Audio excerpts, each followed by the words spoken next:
چې پاک رسول په فرمایل هغه وختونه راغلل خپل مشران را پاروي داسې قومونه راغلل خپل مشران را پاروي داسې قومونه راغلل چې پاک رسول په فرمایل هغه وختونه راغلل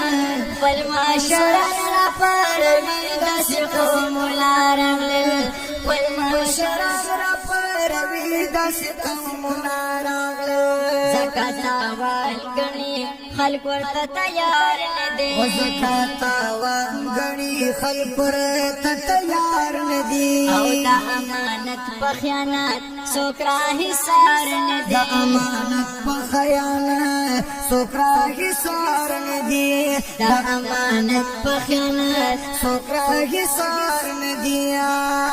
دروغ هنر ګڼل کېږي عذاب خپل مشران را پاروي داسې قومونه راغلل خپل مشران را پاروي داسې قومونه راغلل چې پاک رسول په فرمایل هغه وختونه راغلل خپل مشران را پاروي داسې قومونه راغلل خپل مشران را پاروي داسې قومونه راغلل